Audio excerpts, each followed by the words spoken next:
guys, Assalamualaikum and hello everyone. My name is Azizi bin Azhar.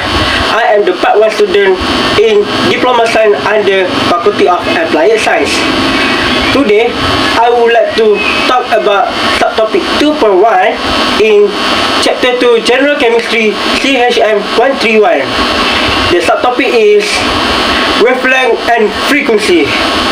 Do you know what is wavelength and frequency? So, what are you waiting? Let's start now.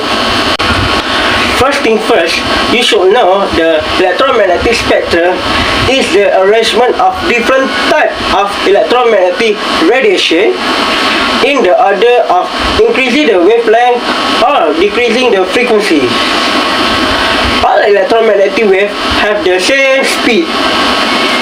Each type of radiation differ from one another in their wavelength and in the frequencies.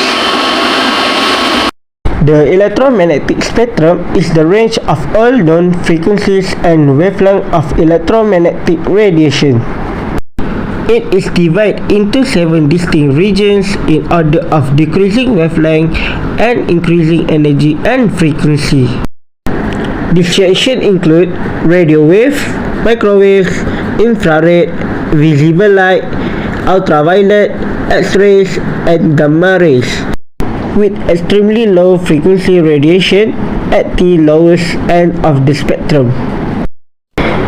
The spectrum also distinguishes between ionizing radiation, which is the high energy frequencies in the spectrum above visible light, and non-ionizing radiation, which is the lower energy frequencies below visible light. A wavelength can range from thousands of miles down to a fraction of the size of an atom. The frequency of electromagnetic radiation is inversely proportional to the size of its wave, so as you can see from the graphic below, the lower frequency, the larger wavelength. The higher the frequency, the more energy it has, so the more work it can do. Waves, frequency, and speed. Electromagnetic waves are waves that are created as a result of vibrations between an electric field and a magnetic field. In other words, electromagnetic waves are composed of oscillating magnetic and electric fields. There are 4 parts in wave.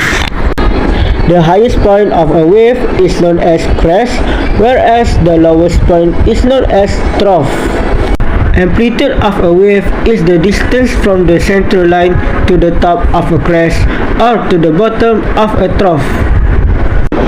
Wavelength is the distance from one point on a wave to the corresponding point on the next wave.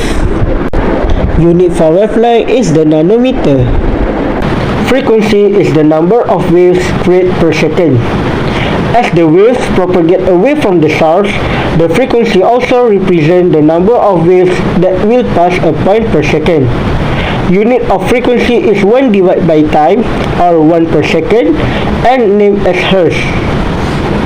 High frequency have short wavelength, and low frequency have long wavelength. Speed of all types of electromagnetic waves is the same. The speed of any electromagnetic waves in free space is the speed of light. It is equal to 3 times 10 power of 8 meter per second. As you can see, this is the triangle for mathematical relationship between velocity, frequency, and wavelength. On the top of triangle, we have the symbol of capital letter V that represents velocity. At the left bottom of triangle, there is frequency that use small letter f as the symbol, and the right bottom of triangle, there is wavelength that use lambda as the symbol. Based on the triangle, if you want to find the velocity, you need to times frequency and wavelength. If you want to find the frequency, you need to divide the velocity and the wavelength. And then lastly, if you want to find the wavelength, you need to divide the velocity and the frequency. Let's redo some exercise. You sit in the backyard on a warm summer evening watching the red sky. Lambda equal to 625 nanometer at sunset and listening to music from your CD player. The laser in the latter has frequency 3.84 times 10 power of 40 per second. A. What is the frequency of the radiation from the red sky? From the question, you will get the two values to find the frequency. It is wavelength and velocity. But you need to change first the SI unit of wavelength from nanometer into meter. After that, you need to substitute the value of wavelength and velocity into the frequency formula. Then you will get the answer. The answer must in SI unit of frequency. Using the same formula, you will get the answer for question B. Alright, that's all from me. I hope this video will help you guys in your study.